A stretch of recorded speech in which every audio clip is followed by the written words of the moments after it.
যতবার আমি রামিসার চেহারাটা দেখি আমার খাবার আমার ঘুম সব হারাম হয়ে যায়। এরকম পশুর মতো মানুষের বিচারের জন্য এত ওয়েট করা যায় না। আমার তো দেখেই আমার গা শিউরে ওঠে। এটা কি বলবো, এটা আমার বলার ভাষা নেই। আমি টোটালি অসুস্থ।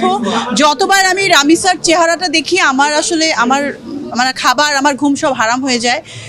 কি করব, জীবন তো চলতে হয়, কিন্তু এভাবে আসলে এটা কন্টিনিউ করতে দিলে এরপর আমাদের গায়ে আসবে।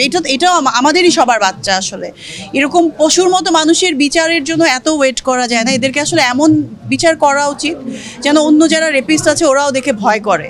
সো এটা যেন স্টপ হয়। এই দায়টা যে কার, আসলে এটা অনেক কঠিন একটা ব্যাপার এবং অনেক বিশাল একটা আলোচনা।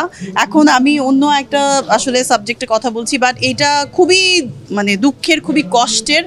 এই কষ্টটা এত বড় যে এত অল্প সময়ে এই কষ্টটা নিয়ে কথা বলা যাবে না। এবং এই দায়টা আমাদের সবার, সামাজিক ব্যবস্থার, এটা সরকারের, এটা আমাদের প্রত্যেকটা মানুষের। ঠিক আছে, এত পশুর মতো আচরণ করে যারা করে তাদেরকে আমরাই তো সাপোর্ট দিচ্ছি, কেউ না কেউ সাপোর্ট দিচ্ছি। এটা কিভাবে সম্ভব এবং এটা বাড়াচ্ছি।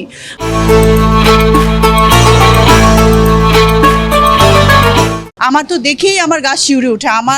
আমি তো আমার বোনের বাচ্চাদের কথা চিন্তা করি, এটা দেখি, বা আমার এই যে টুনটুনি চিন্তা করলেই আমি অজ্ঞান হয়ে যাই, আমি সেন্সলেস হয়ে যাই যে এটা কিভাবে সম্ভব। ওই মা বাবা কিভাবে এত বড় কষ্ট সহ্য করবে? আমাদের এত খারাপ লাগে, ওনাদের কেমন লাগে? আসলে নিরাপত্তা তো আসলে কে দিবে আসলে নারীদের বা শিশুদের? এটা তো আমাদের সরকার ব্যবস্থা আরো অনেক কঠোরভাবে আসলে এদিকে দৃষ্টি আকর্ষণ করা উচিত। এবং নারীদের জন্য এবং শিশুদের জন্য আসলে অনেক কঠিন আইনের ব্যবস্থা নেওয়া উচিত, যাতে মানুষ ভয় করে যে এমন ঘটনাগুলো অহরহ ঘটেই যাচ্ছে এবং এটা নিয়ে বিচার হবে। কয়েকদিন খুব লেখালেখি হয়, ভিডিও হয়, রিলস হয়, তারপর আর এটার খবর থাকে না, আবার রিপিট হয়। এটা খুবই দুঃখের এবং কষ্টের। এরকম যদি হতে থাকে এই দেশ বসবাসযোগ্য আসলে থাকবে না।